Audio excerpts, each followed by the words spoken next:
Hey y'all, let's talk. This is a very, I'm not even going to say a tough conversation for me to have. This is a conversation that I knew I wasn't ready to have.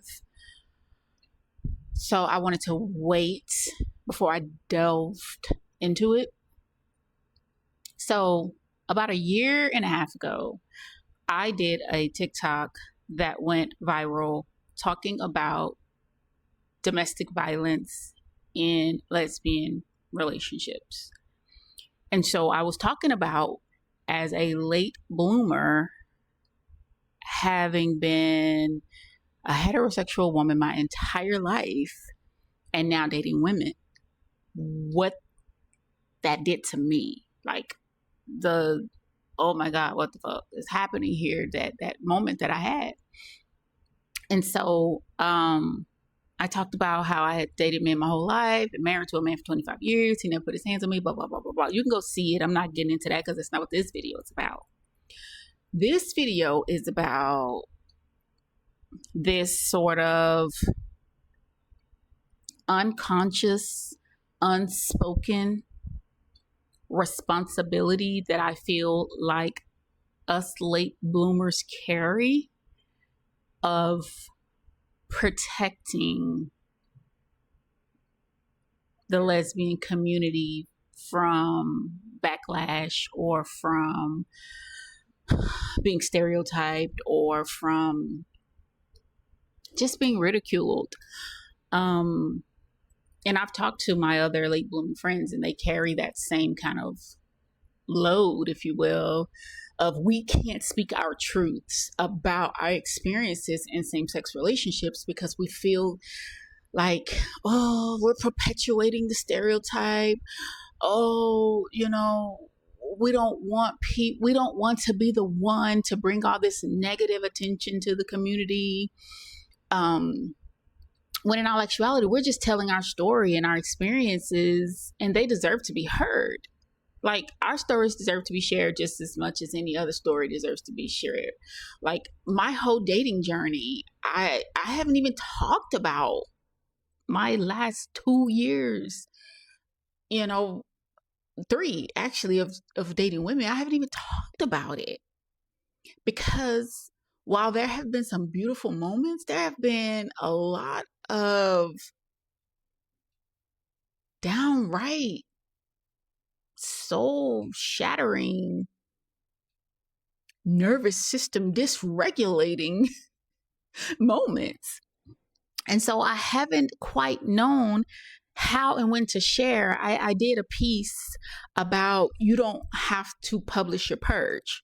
So this whole journey, this whole time, I have been writing and I've been documenting, just not publishing it. Like, I have tons of videos and, articles that I've written about this. And I feel like, okay, now it's my time. I can publish this stuff because I'm not in it. I'm the type of person, I can't talk about my pain while I'm going through it. And it's not about hiding it or being secretive about it. It's that as an autistic girly, a late diagnosed autistic girly, I can't handle the pressure of people expecting something from me while I'm still figuring it out myself. Like, I was still going through my own healing journey when it came to my awareness of my late blooming lesbian journey, which I now call late blooming queer, because I had a problem with even calling myself a lesbian, and I'll tell you why in a minute. It also has a lot to do with why I said I wasn't ready to have that conversation about my lesbian experience, because um, dating in the community brought up so many things that it was just like,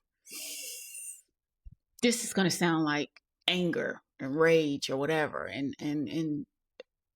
I felt like it was misguided. I felt like it was in the wrong direction, and so I needed to check that before I talked about it.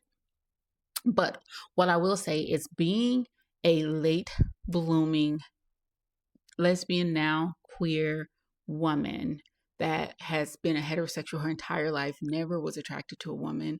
I didn't have like that thing where people say, oh, I'm coming out all of a sudden after suppressing it for years. That was not my story. So I'm always not sure where my story fits in anyway, because that was never my story. I literally went to bed one way and woke up with awareness.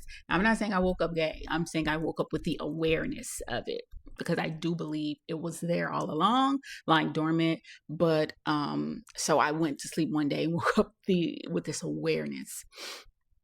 And when I talk about my story, it's so different from a lot of other people's that I'm not always sure where it fits in. And I learned more about men by dating women than I learned about men in my entire 40 years of being a heterosexual woman. I learned more about how I present when I'm with men. I learned about me as a woman, more about myself as a woman from dating other women. I learned about how I was some areas where I was showing up in my marriage that I wasn't able to see. And, my ex-husband used to say those things, and I wasn't able to see them. And I was able to see them very clearly when I started dating other women because I saw it in them. And so I was able to see it in myself. And as a result of all of those things, I became very angry. Angry at who, you might ask? I became very angry at, like, why can't you just get it together? Like, the women I would meet, they would be so awesome. They would be so amazing, but they would have this inability to regulate their emotions. And I, coming from where I came from, and being autistic, I have this kind of, this emotion goes here, that emotion goes there. They do not have to meet. I can separate this from that. And, it's not this hodgepodge of madness, right? And so I became very irritable.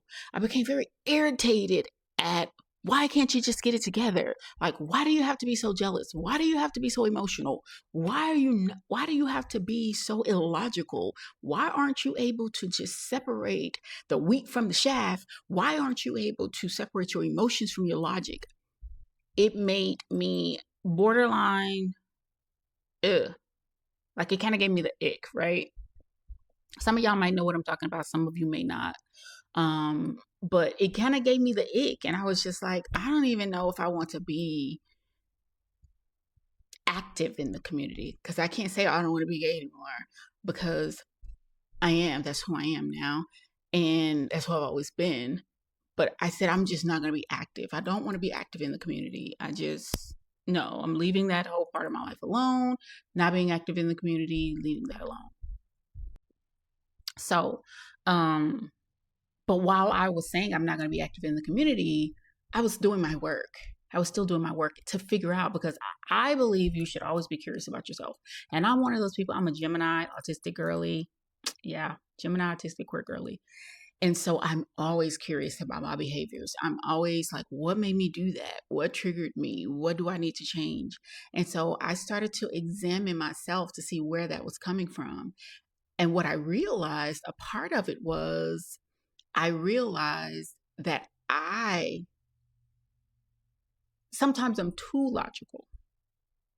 And that's why it was so hard for me to connect with where they were, because I'm like, my emotions don't drive the car all the time. And why does your emotions always in the fucking driver's seat? Like, put it in the back seat sometimes. And so it forced me to tap into what was triggering me about their behavior. What was I so upset about?